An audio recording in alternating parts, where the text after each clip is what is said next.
মায়ের চোখে ঝরলে পানি আল্লাহর আরশ কাঁইপা যায়। কান্দে না যেন মায়,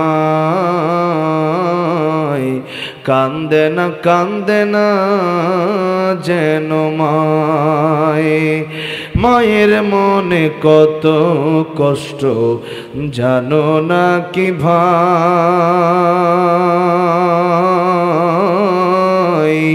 এই জগতে মায়ের মতো আপন কেহ নাই। সেই মায়ের কষ্ট কেহ দিও না এই দুনিয়ায়। কান্দে না যেন মায়, কান্দে না যেন মায়। মায়ের চোখে ঝরলে পানি আল্লাহর আরশ কাঁইপা যায়। কান্দে না যেন মায়, কান্দে না যেন মায়। ইয়া মা'শারাল জিন্নি ওয়াল ইনসি ইন ইসতাতা'তুম أن تنفذوا من أقطار السماوات والأرض فانفذوا لا تنفذون إلا بسلطان।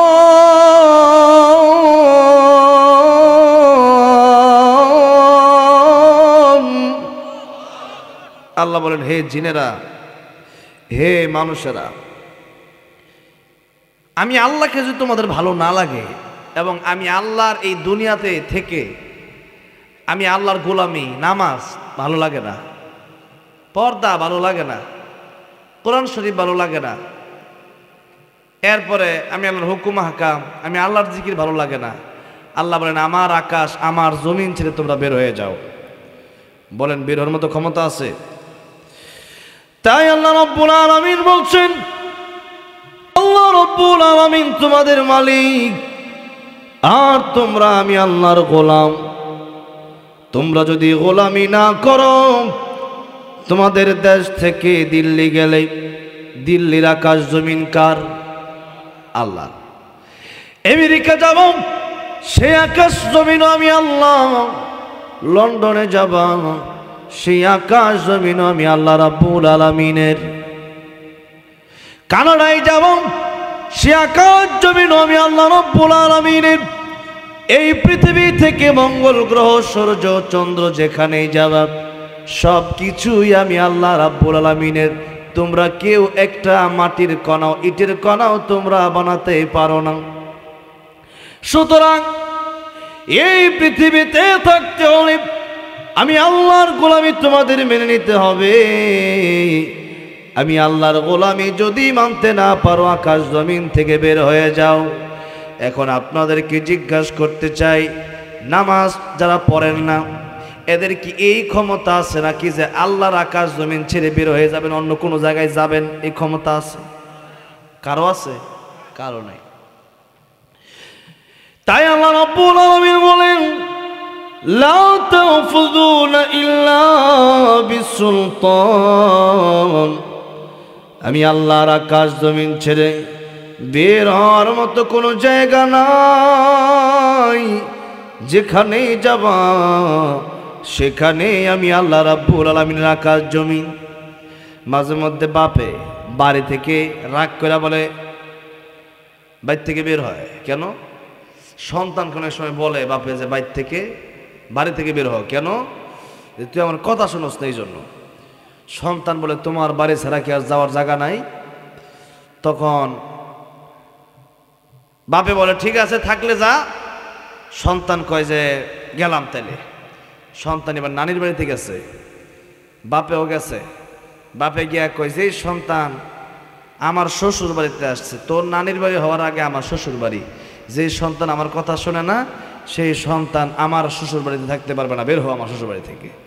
কারণ তার বাপের যদি শ্বশুর বাড়ি না হইতো তাহলে তার নানির বাড়ি হইতো না।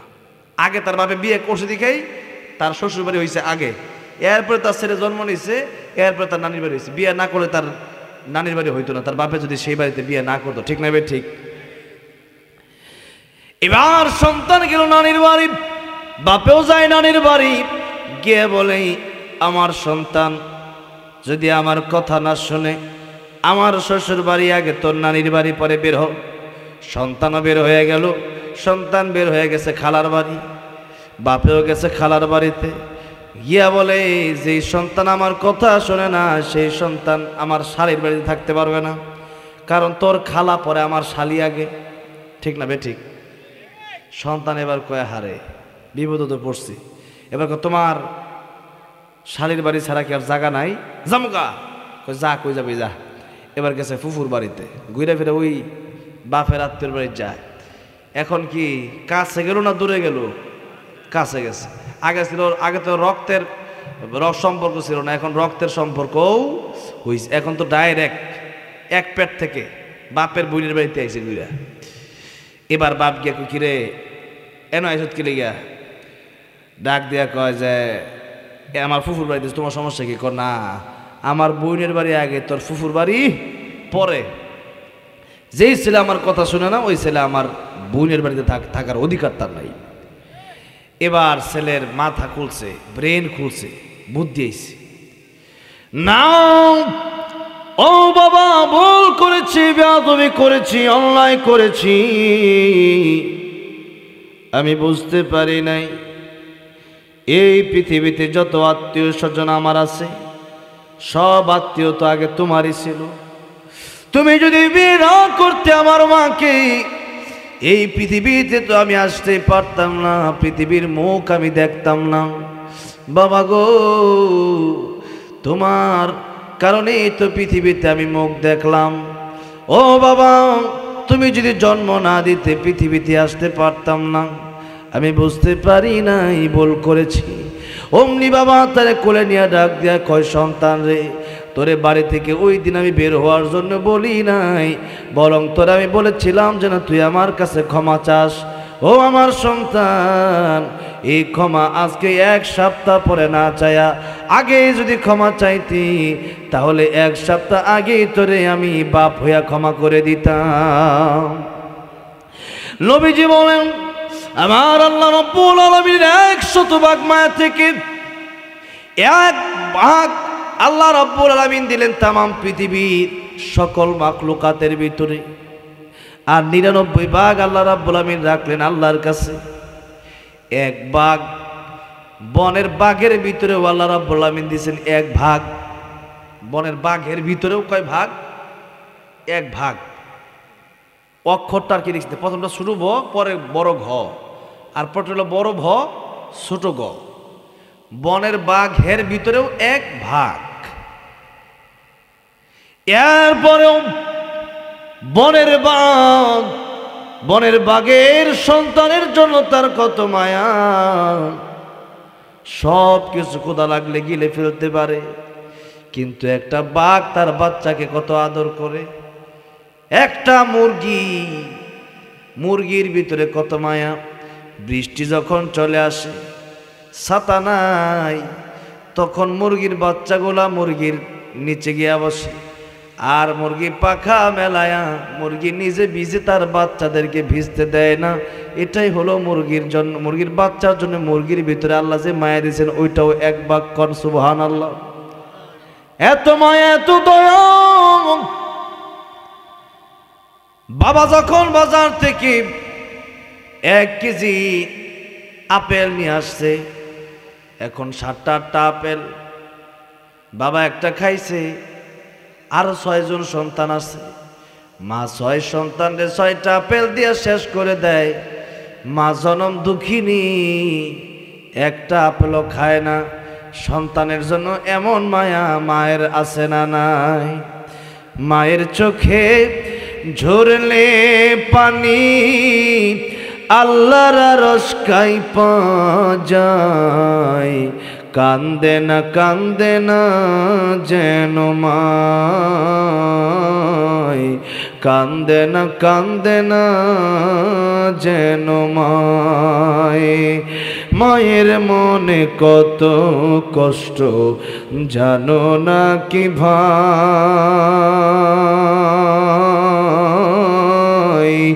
এই জগতে মায়ের মতো আপন কেহ নাই। সেই মায়ের কষ্ট কেহ দিও না এই দুনিয়ায়, কান্দে না যেন মাই, কান্দে না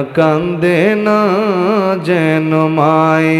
মায়ের চোখে ঝরলে পানি আল্লাহর আরশ কাঁইপা যায়, কান্দে না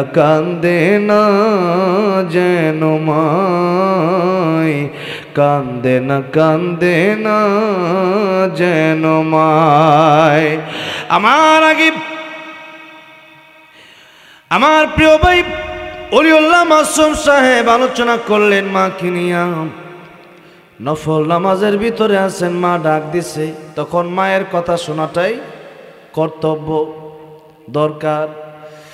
সেই জনম দুঃখিনী মা আর বাপের দিকে তাকালেই কবুল হজের সওয়াব এমনি হয় না। এই জনম দুঃখিনী মা আপনার জন্য যে কষ্টটুকু একটা দিন করেছে, এই মানুষ যখন পৃথিবীতে আসে একটা মা তখন নিয়ত করে আর জীবনে কোনোদিন আমি বাচ্চা গ্রহণ করব না। এত যন্ত্রণা ডক্টররা বলেছেন, সায়েন্স বলেছে, একজন মার এত যন্ত্রণা হয় ওই মা আর বেঁচে থাকার কোনো কথা না। কিন্তু আমার আল্লাহর কুদরত তখন কাজ করতে শুরু করে দেয়। আমার আল্লাহ রাব্বুল আলামিন তখন তার কুদরতি হাতে একটা মাকে বাঁচায়া দেয়। একটা মায়ের মনে হয় আমি আর মনে হয় দুনিয়াতে বাঁচব না। এরপরে যখন সন্তান পৃথিবীতে আসে, সন্তানের সুন্দর চেহারা দেখার সাথে সাথে মায়ের সকল যন্ত্রণা মা একটা সেকেন্ডের ভিতরে ভুলে যায়। এই হলো মা। এত দয়া মায়া আল্লাহ রাব্বুল আলামিন দিলেন মায়ের ভিতরে, আল্লাহ রাব্বুল আলামিন দিলেন বাপের ভিতরে, আল্লাহ দিলেন দুনিয়ার মানুষের ভিতরে। একজন মানুষের জন্য আরেকজন মানুষের মায়া দয়া আছে না নাই? আছে। আল্লাহ রাব্বুল আলামিন তামাম দুনিয়ার মানুষের ভিতরে, শুধু মানুষ নয় সমস্ত মাখলুকাতের ভিতরে দিলেন এক ভাগ মায়া। এই এক ভাগ মায়ার জন্য মানুষ অনেক সময় এমনও হয় যে ভালোবাসতে গিয়া বলে আমারে ফাঁসি দিয়া দেন, তারে দিবেন না। আমারে ফাঁসি দিয়া দেন, আমার স্ত্রীকে ফাঁসি দিবেন না। স্ত্রী বলে আমাকে ফাঁসি দিয়ে দেন, আমার স্বামীকে দিবেন না। এরকম বলে কি বলে না? এরকম ঘটনাও আছে। এক ভাগ মায়ার কারণে যদি মানুষ একজন আরেকজনের জন্য জীবনটাই দিয়ে দিতে পারে, যে আল্লাহ রাব্বুল আলামিনের কাছে 99 ভাগ মায়া আছে, ওই আল্লাহ রাব্বুল আলামিন কি আমাকে আপনাকে ভালোবেসে এই বাড়ি থেকে আল্লাহর দুনিয়া থেকে আসলে বের হওয়ার জন্য বলছে নাকি? আসলে বের হওয়ার জন্য বলে নাই। এর কারণেই আল্লাহ পরের আয়াতে বললেন লা তানফুদুনা ইল্লা বিসুলতান। আমি আল্লাহর আকাশ ছেড়ে, আমি আল্লাহর জমিন ছেড়ে বের হওয়ার মতো কোনো জায়গা তোমাদের নাই ও বান্দারে। সুতরাং ফাবিআই আলাই রাব্বিকুমা তুকাদ্দিবান। আমার কোন কোন নিয়ামতকে অস্বীকার করবে তোমরা? অস্বীকার করার মতো কোনো সিস্টেম নাই। আমি আল্লাহ বলার ক্ষমতা দিলাম, আমি আল্লাহ চলার ক্ষমতা দিলাম। এরপরও যদি আমারে অস্বীকার করো, এরপরও যদি নামাজ না পড়ো, এরপরও যদি কোরআন না পড়ো, এরপরও যদি আমি আল্লাহর গোলামি তোমাদের কাছে ভালো না লাগে, আল্লাহ রাব্বুল আলামিন বলেন তোমাদেরকে বানিয়েছিলাম সর্বশ্রেষ্ঠ। মানুষ বেশি দামি না ফেরেশতা বেশি দামি? এর কারণ হইল ফেরেশতার গুনাহ করার ইচ্ছা নাই, তাই ফেরেশতা গুনাহ করে না। আর মানুষের গুনাহ করার ইচ্ছা আছে। যেমন মানুষের খায়েশাত আছে না নাই? মদ খাওয়ার মতো শক্তি বা চাহিদা আছে না নাই? সিগারেট খাওয়ার মতো চাহিদা আছে না নাই? চুরি করার মতো ইচ্ছা আছে না নাই? ডাকাতি করার মতো ইচ্ছা আছে না নাই? সব গুনাহ করার ইচ্ছা মানুষের ভিতরে আছে। আর ফেরেশতার ভিতরে কোনো গুনাহ করার ইচ্ছাই নাই। এখন ফেরেশতার ভিতরে গুনাহ করার ইচ্ছা নাই, তাই ফেরেশতা গুনাহ করে না। আর মানুষের ভিতরে গুনাহ করার ইচ্ছা আছে, এরপরেও করে না। আল্লাহ বলেন না, দুইজন সমান হতে পারে না। ফেরেশতার গুনাহ করার ইচ্ছা নাই, তাই গুনাহ করে না। আর মানুষের গুনাহ করার ইচ্ছা আছে, এরপরেও করে না। সুতরাং মানুষের দাম আমি আল্লাহ রাব্বুল আমিন ফেরেশতার চেয়ে বেশি দামি বানিয়ে দিলাম। এই জন্য আল্লাহ বলেন ওয়ালাকাদ কাররামনা বানি আদম। আমি আল্লাহ সবচাইতে শ্রেষ্ঠত্ব দান করলাম বনি আদমকে। আর সূরা ৩ আল্লাহ রাব্বুল আমিন চারটা কসম খেয়ে বললেন ওয়াত-তিনি ওয়াজ-যাইতুন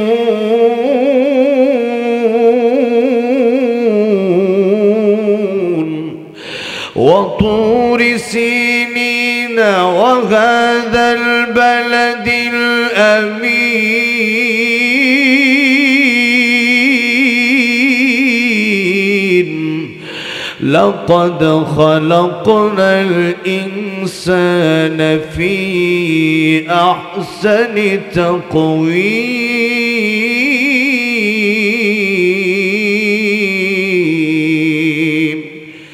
আল্লাহ রাব্বুল আলামিন বলেন চারটা কসমকে আল্লাহ বলেন আমি আল্লাহ যা সৃষ্টি করলাম সবচাইতে সুন্দর করে আমি আল্লাহ মানুষকে বানালাম।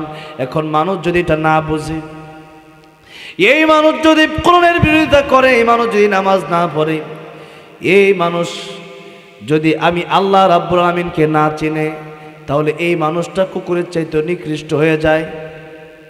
কারণ আসহাবে কাফের কুকুরটাও আল্লাহর তৈরি জান্নাতে যাবে। একটা কুকুর যদি জান্নাতে যায় আর আমি আপনি মানুষ যদি জাহান্নামে যাই, বলেন আফসোস লাগার দরকার আছে না নাই? একটা কুকুর আসহাবে কাফের কুকুর, সেই কুকুরটা জান্নাতে যাবে। আমি আপনি যদি মানুষ হইয়া জান্নাতে যেতে না পারি, জাহান্নামের আগুনে জ্বলা লাগে, তাহলে মানুষ না হইয়া কুকুর হওয়াই বড় ভালো ছিল। ঠিক না? ঠিক। এই জন্য অন্য অন্য প্রাণীরা যেমন নদীর জবান থেকে আল্লাহর নামের জিকির বন্ধ হয়ে গেলে পরে নদী মরে যায়, গাছের জবান থেকে আল্লাহর জিকির বন্ধ হয়ে গেলে গাছ মরে যায়। কিন্তু মানুষ আল্লাহর নাফরমানি করে, এরপরও মানুষের মরণ হয় না। আল্লাহ রাব্বুল আলামিন বলেন আল্লাযী খালাকাল মাউতা ওয়াল হায়াতা লিয়াবলুয়াকুম আইয়ুকুম আহসানু আমালা। কারণ এটা পরীক্ষার হল।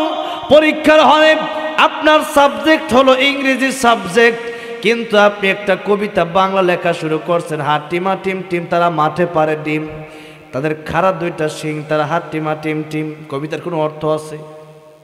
এগুলো কবিতার কোনো অর্থ নাই। কবিতা মানে এটা সন্দেহ মিল থাকতে হবে, এটাও একটা অর্থ থাকা দরকার আছে না নাই? যেমন আরেকটা কবিতা আছে ধর্ম যার যার উৎসব সবার। কবিতা ঠিকই, কিন্তু এটা কবিতা না, এটা ফাইজলামি কবিতা। তার মানে আমিও তো কবিতা বানাইতে পারি, বিয়া যার যার বউ সবার, এটা কি কবিতা হবে নাকি? কেউ মানবে? ক্ষেত যার যার ফসল সবার, এটা কেউ মানবে? মানবে না। এগুলা হইল মিথ্যা কবিতা। এগুলা যেখানে পড়ানো হয়, মিথ্যা যেখানে শুরু হয়, সেই শিক্ষা আদর্শ শিক্ষা হতে পারে না। আল্লাহ রাব্বুল আলামিন বলেন আর রহমানু আল্লামাল কুরআন খালাকাল ইনসান। দয়াময় সে আল্লাহ, যে আল্লাহ রাব্বুল আলামিন কোরআন শিক্ষা দিলেন। আল্লাহ রাব্বুল আলামিন বললেন দয়াময় তিনি। আল্লাহর সবচাইতে বড় দয়ার নাম আল্লাহ রাব্বুল আলামিন বলেন কোরআন শরীফ কি? কোরআন শরীফ, কোরআন শরীফ যার ভিতরে থাকবে সেই ব্যক্তি দুনিয়াতে সভ্য মানুষ হবে, আসাদ নূর হবে না, তাসলিমা নাসরিন হবে না, স্বৈরাচার হবে না, জালেম হবে না, সুদখোর হবে না, ঘুষখোর হবে না, বোনের হক ঠকাবে না। এই জন্য আল্লাহর কোরআন যারা শিখবে তারা দুনিয়াতে সভ্য মানুষ হয়ে যাবে। কেমনে? কারণ তারা জানে রাতের অন্ধকারে দুনিয়ার কোনো মানুষ হয়তো আমার দেখবে না, কিন্তু আমার আল্লাহ রাব্বুল আলামিনের চোখ আমি ফাঁকি দিতে পারবো না। সুতরাং দুনিয়ার কেউ আমি চুরি করলাম দেখলো না, একজন ঠিকই আমার দেখলো। জোরে বলেন তিনি কে? আল্লাহর ভয় যার ভিতরে আসে। ওমর রাদিয়াল্লাহু আনহু একদিন রাস্তা দিয়ে মরুভূমি দিয়ে যাচ্ছেন, ক্ষুধা লাগছে, খাওয়ার কিছু নাই। একজন রাখাল ছাগল চড়ায়, ডাক দিয়া বলেন, রাখাল রে, এই ছাগল থেকে একটু দুধ কি আমার দেওয়া যায়? এবং রাখাল ডাক দিয়া বললেন, ওমর। তখন তো ওমরকে চেনা, বললেন, যুবক, ও যুবক, এই ছাগল থেকে দুধ তোমার আমি কেমনে দেব? এটা তো আমি এই ছাগলের মালিক নয়, ছাগলের মালিক তো আরেকজন। ওমর রাদিয়াল্লাহু আনহু বললেন, ঠিক আছে, একটা কাজ করো, একটা ছাগল আমার কাছে বিক্রি করে দাও। রাখাল বলল, যুবক, তোমার কাছে যদি আমি ছাগল বিক্রি করে দেই, আমার মালিকের কাছে আমি কি জবাব দেব? ওমর রাদিয়াল্লাহু আনহু এবার পরীক্ষা শুরু করলেন, বললেন, তুমি বলবা ছাগল, এত ছাগল, এই ছাগলটা তো বাঘে নিয়ে গেছে। ওই সময় বাঘ ছিল, বাঘ ছাগল নিয়ে যেত। রাখাল ডাক দিয়ে বলল, যুবক,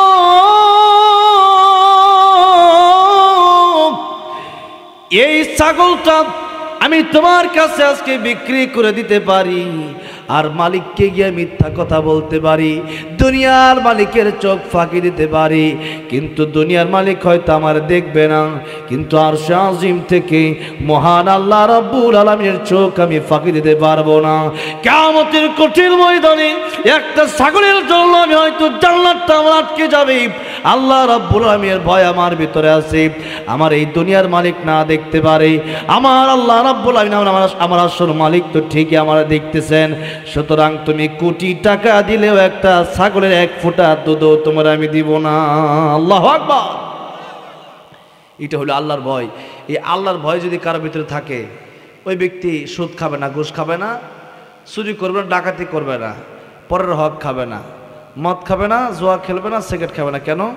যে আমি হয়তো পলায় পলায় কাজটা করতেছি, কিন্তু দুনিয়াতে সব কিছু পলায় করলেও, সবার চোখ ফাঁকি দিলেও আল্লাহর চোখ কোনোভাবে ফাঁকি দেওয়া সম্ভব না। আপনি উপরে কি ফাঁকি দিবেন? আপনি মনে মনে যা কল্পনা করতেছেন তা আমার আল্লাহ রাব্বুল আলামিন ভালো করে জানে কি জানে না? জোরে বলেন, জানে কি জানে না?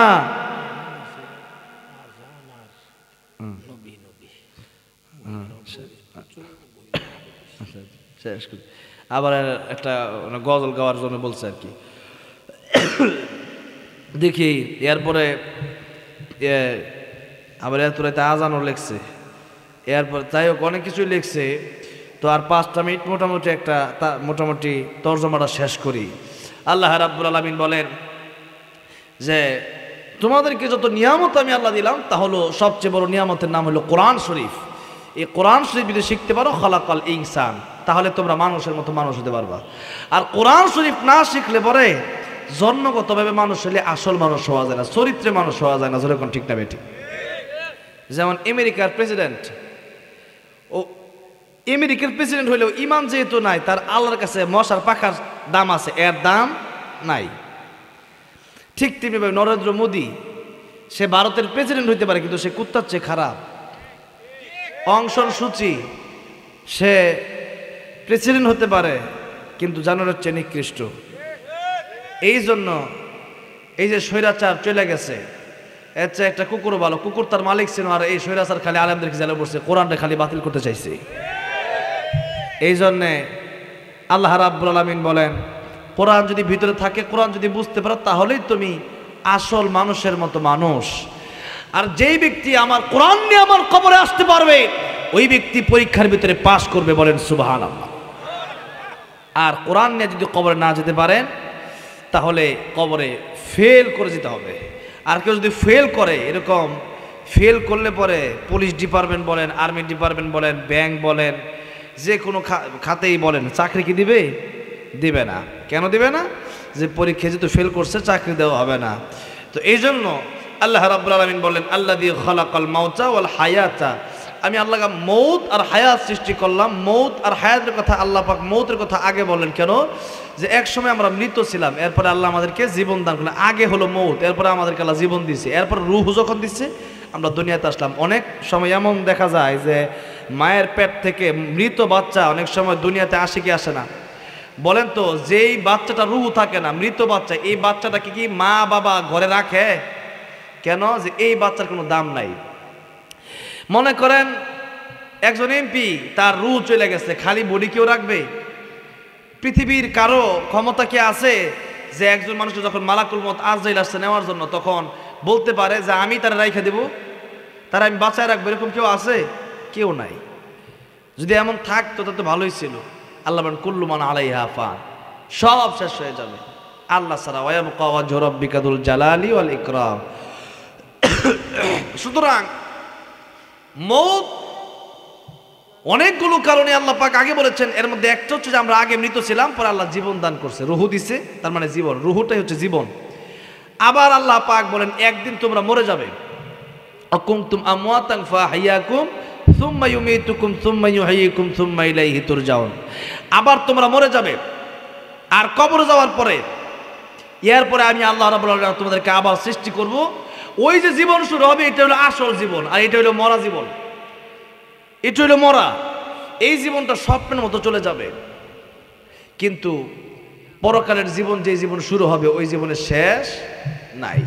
তাহলে যে জীবনের শুরু আছে শেষও আছে, ওই জীবনের চিন্তা জ্ঞানী লোকরা করবে এটা। যে জীবনের শুরু আছে শেষ নাই ওই চিন্তা করবে যে জীবনের শুরু আছে শেষ নাই। আরাম আর আরাম, আরাম আর আরাম। দুনিয়াতে যত আরামই হোক কোনো আরাম নাই। যত প্রধানমন্ত্রী বলেন, বাথরুমে তো যাওয়া লাগে নাকি বলেন? যাওয়া লাগে না? যত বড় প্রধানমন্ত্রী হোক, কিডনি যে কোনো সময় নষ্ট হইতে পারে কি পারে না? মনে করো অনেক ধনী মানুষ, সে বিশাল একটা বাড়ি করছে, বিশাল বাথরুম করছে। আগে তো ওয়াশরুম ছিল মনে করেন, আগে একরকম ছিল, এখন শেয়ারের মতো ভিআইপি আর কি, ঢাকা শহর বা বিভিন্ন যাদের বড় লোক। এখন সে এতদিন ছিল একরকম, আর আগে ছিল বাঁশ দিয়া, আর 20 বছর আগে বাঁশ দিয়েছিল। ঠিক না বে? ঠিক। মুরব্বীরা জানে, এখন তো জানেই না মানছে। তো এরপরে এখন বানাইছে চেয়ারে বসে থাকবো, খালি আপনি ঘুমাইবো। এরা বানাইছে, যেই দিন উদ্বোধন করতে যাবে পাউডা খালি বাড়ির ভিতরে দিচ্ছে, এমনি মালাকুল মউত আজরাইল হাজির, রেডিও। একটু বাড়ি ঢুকতাম, ঢোকার কোনো সুযোগ নাই। আছে? ইদা জাআ আজালুহুম লা ইস্তাখিরুনা সাআতাও ওয়া লা ইস্তাকদিমুন।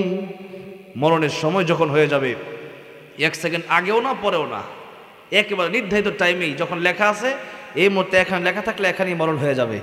মরণ থেকে কেউ পালাতে পারবে না। আর আল্লাহ বলেন যেহেতু মরণের সময় হয়ে গেলে মরণ হয়েই যাবে, তোমরা তো দুনিয়া নিয়ে ব্যস্ত, বাড়ি করব, গাড়ি করব, জমি কিনবো, এরপরে বিয়ে করবো, পরে ভালো হব। তো বিয়ের পরে যদি আপনি ভালো হতে চান, আপনাকে জিজ্ঞাসা করতে চাই, এই গ্যারান্টি আছে আপনার আমার? আছে? এই গ্যারান্টি আমার আপনার নাই। সুতরাং গ্যারান্টি যেহেতু নাই, আগামী রমজানে ভালো হবো, রমজান পর্যন্ত বাঁচতে পারবো? একটা কথা বলে ওয়াজ শেষ করবো। আমার নবী কি বলতেছে দেখেন। আল্লাহ বিশ্ব নবী রাহমাতুল লিল আলামিন বলে, ও সাহাবীরা, আমার কাছে মালাকুল মউত আজরাইল আসলে অনুমতি লাগবে। আর সত্যি যখন মালাকুল মউত নবীর কাছে আসছিল, অনুমতি লাগছিল কি লাগছিল না? লাগছিল।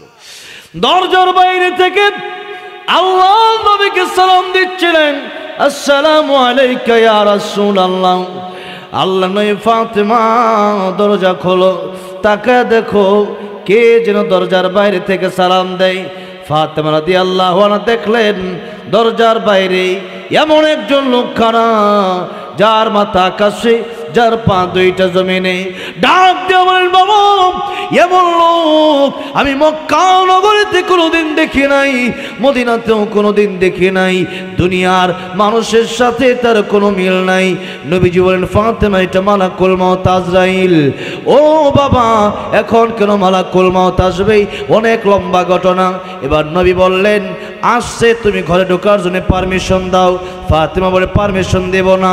নবী বলেন ফাতিমা, দুনিয়ার মানুষের কাছে পারমিশন নেওয়া লাগে না মালাকুল মউত আজরাইলের, কিন্তু এই বিশ্বনবী রাহমাতুল লিল আলামিন আল্লাহ রাব্বুল আলামিন আমার অনেক ভালোবাসে, মালাকুল মউত আজরাইল আমার কাছে অনুমতি চাই, এই জন্যই দরজার বাইরে থেকে আমার কাছে পারমিশন চাই। ফাতিমা, দরজা তুমি তাড়াতাড়ি খুলে দাও, বলো আমি নবী মালাকুল মউতকে ঘরের ভিতরে ঢোকার পারমিশন দিয়ে দিয়েছি। পারমিশন দিয়ে দিলে এটা 1 নম্বর পারমিশন। 2 নম্বর পারমিশন, এবার এসে কিন্তু নবী জান কবজ করা শুরু করে নাই, বরং বললেন ইয়া রাসূলুল্লাহ, ইয়া হাবিবাল্লাহ, ও নবীজি আপনার কাছে এসেছি। আপনার আল্লাহ রাব্বুল আমিন বলেছেন আপনি যদি থাকতে চান আপনাকে আল্লাহ রাব্বুল আমিন হায়াত বাড়িয়ে দেবেন, আর যদি যেতে চান আপনাকে নিয়ে যাওয়া হবে। আল্লাহর নবী বিশ্ব নবী রাহমাতুল লিল আলামিনের কাছে আবার অনুমতি চাইলেন, ইয়া রাসূলুল্লাহ, ইয়া হাবিবাল্লাহ, এখন আপনি কি বলেন? নবী বলেন হাত্তা ইয়াতিয়ানি জিবরাইল, জিবরাইল আসার আগ পর্যন্ত তুমি অপেক্ষা করো। এবার জিবরাইল আসলেন। জিবরাইল বলেন ইয়া রাসূলুল্লাহ, ইয়া হাবিবাল্লাহ, কেন আমার ডেকেছেন? নবী বলেন ও জিবরাইল, আমি চলে যাব, কিন্তু আমার উম্মতের অবস্থা কি হবে? আল্লাহ আগে বলেছিলেন আমি যতদিন পৃথিবীতে থাকবো আমার উম্মতকে আল্লাহ একত্রে আযাব দিয়ে গজব দিয়ে ধ্বংস করবে না। আর জিবরাইল আমি চলে যাব, কিন্তু আল্লাহ রাব্বুল আলামিন আমার উম্মতকে যদি অন্য নবীর মতো নবীর উম্মতের মতো ধ্বংস করে দেয়, আমি নবী তার রওজায় থেকে বরদাস্ত করতে পারবো না। জিবরাইল বলেন ইয়া রাসূলুল্লাহ, ইয়া হাবিবাল্লাহ, আপনাকে আল্লাহ রাব্বুল আলামিন যেই কথা বলেছিলেন, যেই জিম্মাদারি আপনার উপরে ছিল, এই ভার আমার আল্লাহ রাব্বুল আলামিন স্বয়ং নিয়ে নিয়েছেন। আপনার উম্মতকে আল্লাহ রাব্বুল আলামিন একত্রে ধ্বংস করে দিবেন না, যার কারণে আমরা গুনাহ করি, আমরা জিনা করি, আমরা ব্যভিচার করি, আমরা সুদ খাই, আমরা ঘুষ খাই, আমরা মিথ্যা কথা বলি, আমরা নামাজ পড়ি না, একজন আরেকজনকে আমরা কষ্ট দেই।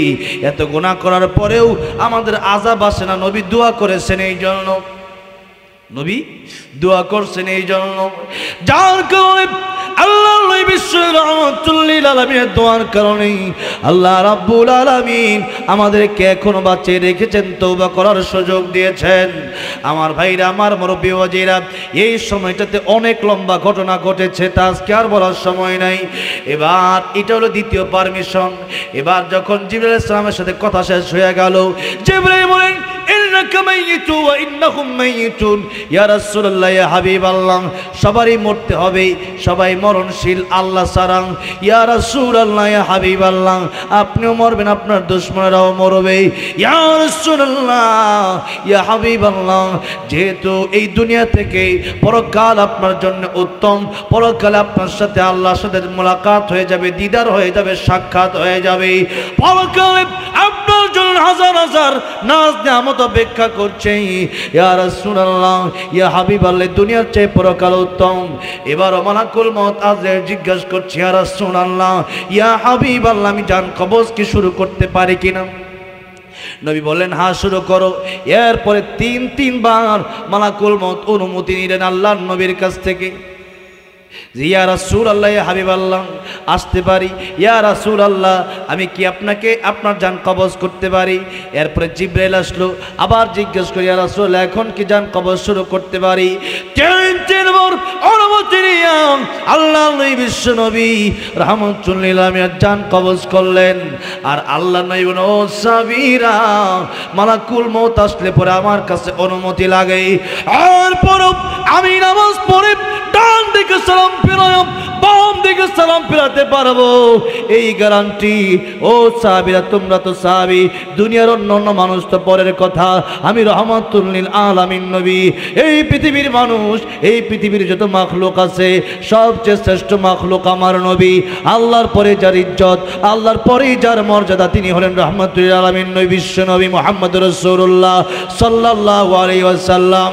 সেই রাহমাতুল লিল আলামিন সাহাবীরা, আমি নবী নামাজের পরে ডান দিকে সালাম ফিরায়া বাম দিকে সালাম ফিরাবো, এই গ্যারান্টি আমি নবীর নাই।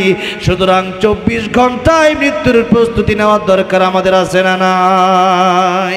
আপনি যদি কোন না আমি রমজান থেকে ভালো হব, আমি বিয়ে করার পর ভালো হব, আগামী শুক্রবার থেকে ভালো হব, নবী বলেন আমি ডান দিকে সালাম ফিরাইয়া বাম দিকে সালাম ফিরাবো, এই গ্যারান্টি আমার নাই। এখন আপনি যদি বলেন যে আমি গ্যারান্টি আছে, আমি বিয়ে করবো এরপরে ভালো হব, এই সুযোগ আছে? এই সুযোগ নাই। সুতরাং আল্লাহ পাক বললেন মৃত্যু যে কোনো সময় আসবে, যে কোনো সময়। কে যুবক, কে শিশু, কে বৃদ্ধ, আসার সিরিয়াল আছে, যার কোনো সিরিয়াল, যে কোনো সময় মরণ আসবে। এখন তো যুবকরা বেশি মরতেছে মুরব্বীদের চেয়ে, এই জন্য যে কোনো সময় মরণ আসতে পারে। সুতরাং অদূর ভবিষ্যতে কী হবে, কি এটা করবো ওইটা করবো, ওই চিন্তা ভাবনা যারা করবে এটা ইমানদারের চিন্তা ভাবনা হতে পারে না। বরং ইমানদারের চিন্তা ভাবনা হবে যে কোনো সময় আমার মরণ হবে, আল মাউতু তুহফাতুল মুমিনিন, এটা আমার জন্য হাদিয়া হয়ে যাবে। মৃত্যুর সাথে সাথে আমার আল্লাহর সাথে আমার দেখা হয়ে যাবে, আমি মৃত্যুর সাথে সাথে যাবো জান্নাতে। এই চিন্তা করে মুমিন চিন্তা করে মরণ যদি আসে, এই মরণকে মুমিন ভয় পায়। কিন্তু আমাদের যদি বলা হয় ভাই কালকে আপনার মরণ হবে, রেডি থাকেন, আমরা 10 জন আসবো, এরপরে মনে করেন যে আপনার জানাজা পড়বো, এই লোকের মাথা খারাপ হয়ে যাবে, ঘুম হবে না, ঠিক না ভাই? ঠিক। কিন্তু মুমিনের চিন্তা এরকম, মুমিনের চিন্তা হবে না আমি তো একজন সলিড মানুষ, আমি ইমানদার। আর ওয়াল্লাযীনা আমানু আশাদ্দু হুব্বান লিল্লাহ, আমরা তো আল্লাহকে বেশি ভালোবাসি। যে যারে ভালোবাসে এর সাথে দেখা হইলে কি সে কি ইচ্ছা আছে না? না এরকম মনে করেন আমি একজন লোককে ভালোবাসি, যেন আপনারা আমার ভালোবাসেন। আমি যদি আমি অসুস্থ, আমি বলছি না আসলে হয় না, না আসতেই হবে, আপনারা খুব মহব্বত করি। তো এখন কথাটা হচ্ছে যে আমার সাথে দেখা করতে পেরে এখন মাহফিল কমিটি বা আপনারা খুশি না বেজা? খুশি। তা আমার সাথে দেখা করে খুশি, আর আল্লাহর সাথে দেখা করতে পারলে কেমন খুশি। এই দুনিয়ার সৃষ্টি থেকে কত ভালো লাগে। আর আল্লাহর সাথে দেখা হবে যখন মানুষের মৃত্যু হয়, মুমিন ইমানদারের মৃত্যু হয়, তখন তাকে ফেরেশতারা এসে বলে আল্লাহ তোমার সাথে দেখা করতে চায়। বলেন সুবহানাল্লাহ। আল্লাহ তোমার সালাম জানাইছে, তখন সেই খুশিতে সেই মৃত্যুর যন্ত্রণা ভুলে যায়। সুবহানাল্লাহ। এই জন্য আমরা 24 ঘন্টা মৃত্যুর প্রস্তুতি নিয়ে থাকবো তো ইনশাআল্লাহ। ঋণ থাকলে ঋণ দিয়ে দেবো, কারো হক টাকা থাকলে হক দিয়ে দেবো, আর অন্যান্য গুনাহ করে থাকলে তওবা করে নেব। মানুষকে কষ্ট দিলে মানুষের কাছ থেকে মাফ চেয়ে নেব। আল্লাহ তৌফিক দান করেন। আল্লাহ আমাদেরকে মৃত্যুর প্রস্তুতি নিয়ে কবর যাওয়ার তৌফিক দান করেন, বলেন আমিন। এরপরেও রাত 12টার উপরে বেজে গেছে, এরপরেও বলছে যে একটা আজান এবং একটা গজল আমার মনে নাবি আমি নবীজির পাগল, গজলটা শুনবে আর কি। হ্যাঁ, 1-2টা গজল তো নবীর প্রেমে অবশ্যই গাওয়া যায়, তবে আপনারা যদি একটু গান তাহলে আমার সুবিধা আর কি। আমি একটু গলাটা মানে কাশতে কাশতে একবারে গলার আওয়াজ আর এখন আসতেছে না আর কি।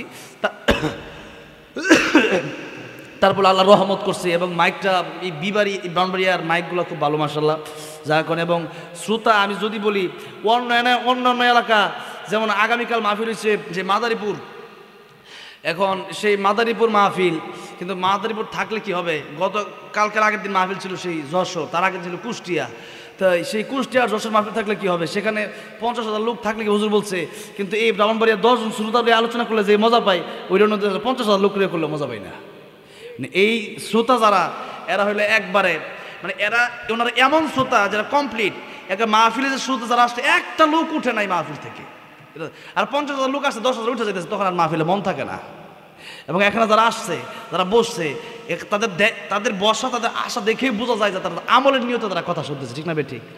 এই হলো ব্রাহ্মণবাড়িয়ার শ্রোতাদের একটা গুণ আলহামদুলিল্লাহ। এবং যথেষ্ট ব্রাহ্মণবাড়িয়া এটা আলেমদের জেলা, এই ঘরে ঘরে আলেম, ঘরে ঘরে হাফেজ, যার কারণে এখানে মানুষ ওয়াজ বুঝে এবং এই আলোচনা তারা বোঝার চেষ্টা করে যে কী বলতেছে হুজুর, বা এই আলোচনাগুলো তারা আমল করার চেষ্টাও করে যে হুজুর যা বলছে আসলে এটা মানা দরকার, এতটুকু তারা মনে করে, যার কারণে এখানে আলোচনা করে আলহামদুলিল্লাহ অনেক ভালো লাগে। এই মাহফিলগুলো হইলে আলোচনা করে মজা পাওয়া যায়, মাইকও ভালো, মানুষও ভালো, কমিটিও ভালো। আমি একটু অসুস্থ আর কি, যার কারণে এখন গলার আওয়াজটা মোটামুটি চলতেছে আর কি। তো যাই হোক, গজলটা যদি গাই সবে একটু গাওয়া যাবে আলহামদুলিল্লাহ। আমার যুবক ভাই আছেন যদিও অনেকেই, তবে মুরব্বী বাবাজিরাই বেশি আছেন, কষ্ট হলে গাওয়ার দরকার নাই। তুমি যদি মনে করো নবীর প্রেমে একটু থাকে, একটু গাওয়া যায়, তাহলে একটু গাইলেন আর কি, ঘুমটা ভেঙে একটু। এখন আমরা এরপরে মোনাজাত করবো ইনশাআল্লাহ।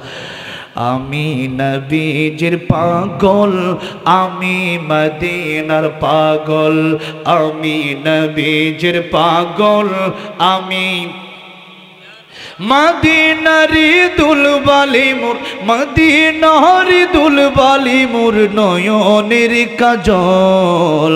আমি নবীজির পাগল, আমি মদিনার পাগল। বলেন না, আমি নবীজির পাগল, আমি আমার মনে নবী নবী দুই চোখে মদিনার ছবি। আমার মনে নবী নবী দুই চোখে মদিনার ছবি। আমার মনে নবী নবী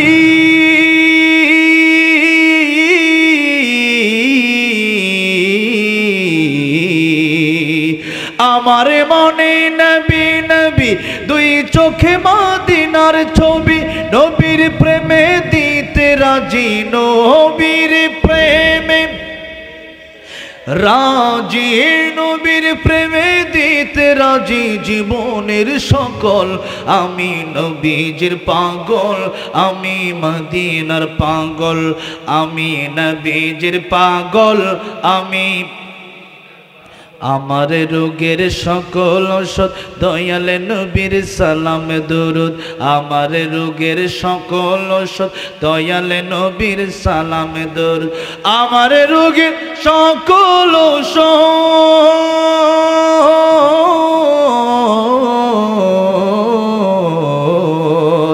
আমার রোগের সকল দয়ালে নবীর সালাম দরুদ। ভক্তি চিতে পড়ে যখন হই সুস্থ সবল।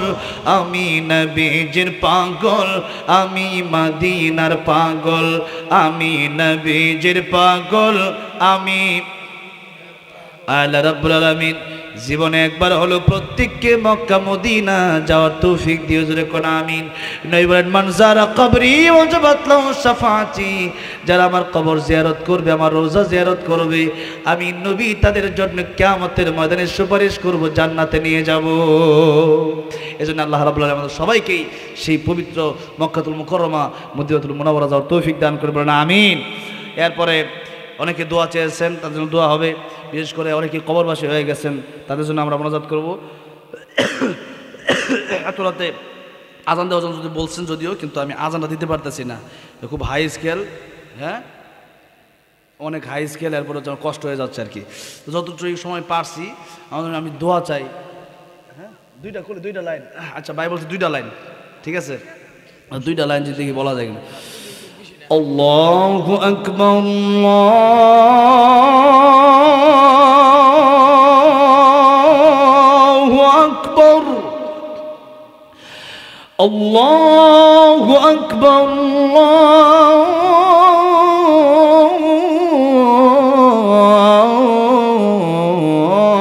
আল্লাহু আকবার।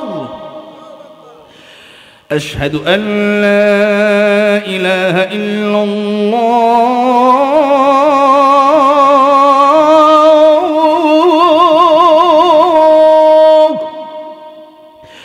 أشهد أن لا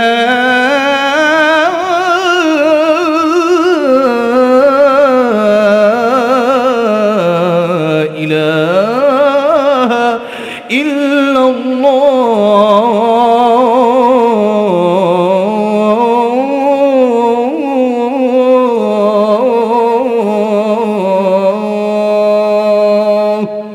আজকে এই পর্যন্তই। যেহেতু ভাই বলছে দুই লাইন দিলেই হবে, আমিও দোয়া চাই আপনাদের কাছে, আপনাদের জন্য আমি দোয়া করি। আপনারা দোয়া করেন যেন আমার দ্রুত শিফায়ে কামিলা আজলা দান করেন। অনেক লম্বা 1 মাস ধরে অসুস্থ, মানে সুস্থই আবার অসুস্থ হয়ে যায়। তো যাই হোক, সুস্থতা অসুস্থতা দেওয়ার মালিক আমার আল্লাহ। আল্লাহর কাছে দোয়া করলে, আপনার দোয়া করলে আশা করি আল্লাহ সুস্থ দিতে পারেন। দোয়া করবেন আমার জন্য, এলাকার মুর্দিনের জন্য দোয়া হবে, অনেকে অসুস্থ সবার জন্য দোয়া হবে। আমরা যারা আসলাম বসলাম, আল্লাহ যেন আমাদেরকে পরকালে মাফ করে দেয়, আল্লাহ যেন নবীর সাথে জান্নাত দেয়, পড়ি আমিন।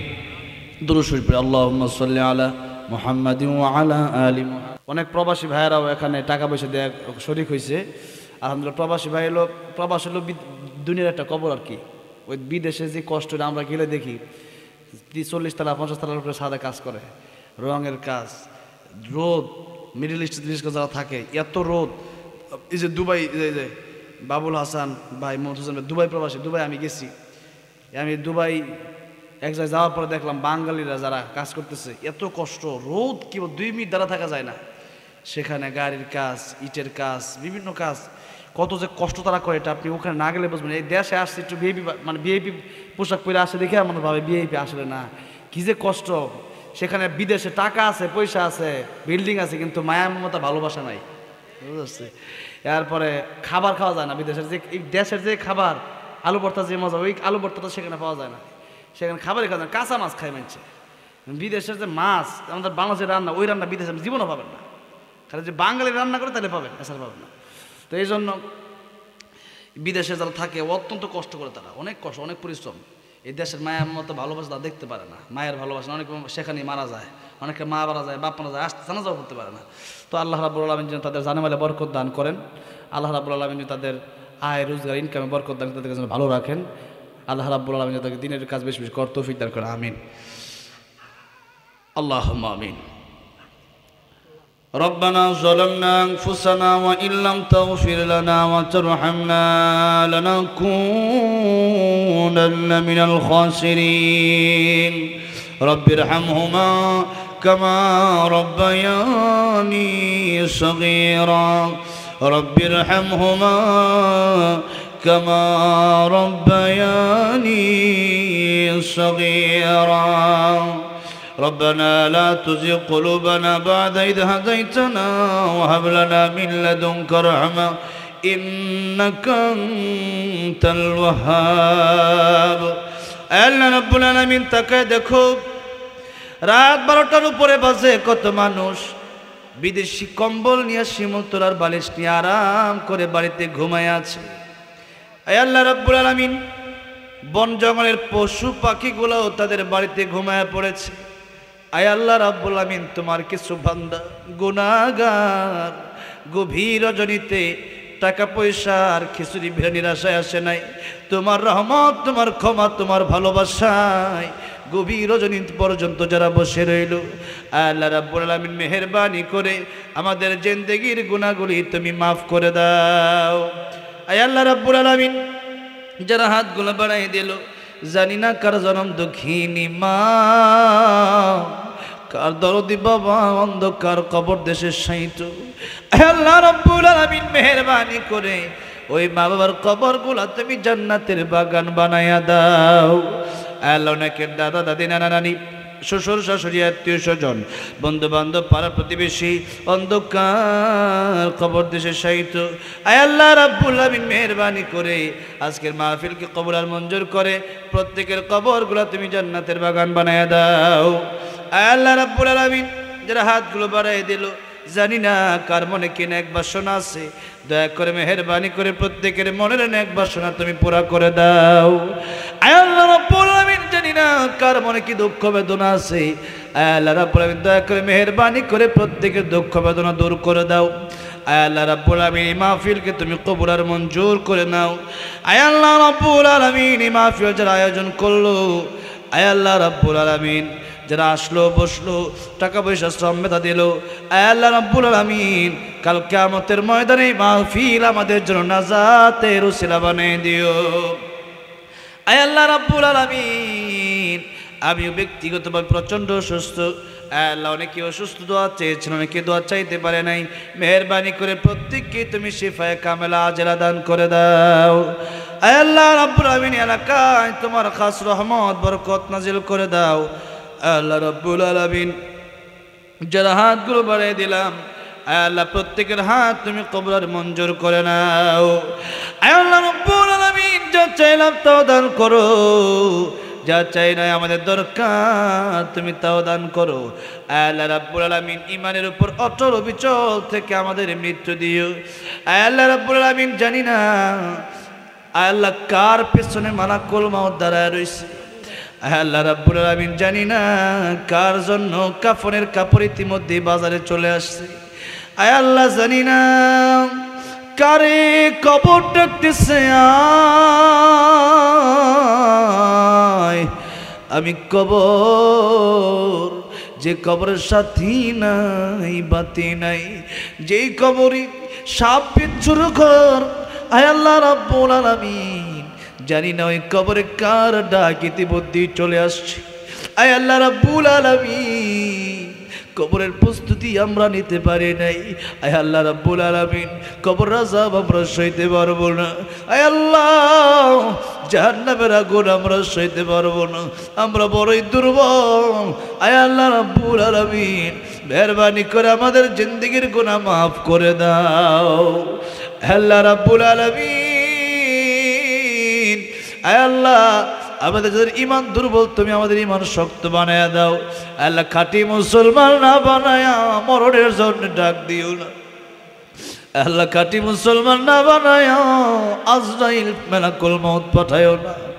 হে আল্লাহ রাব্বুল আলামিন, মালাকুল মউত যখন চলে আসবে এই পৃথিবীর আলো বাতাস ছেড়ে, আয় আল্লাহ যখন চলে যাব অন্ধকার কবরে, আল্লাহ রাব্বুল আলামিন এই জবানের শেষ সর্বশেষ কথা তুমি জারি করে দিও, তোমার মুহাব্বতের জিকির, তোমার মুহাব্বতের কালিমা, লা ইলাহা ইল্লাল্লাহু মুহাম্মাদ।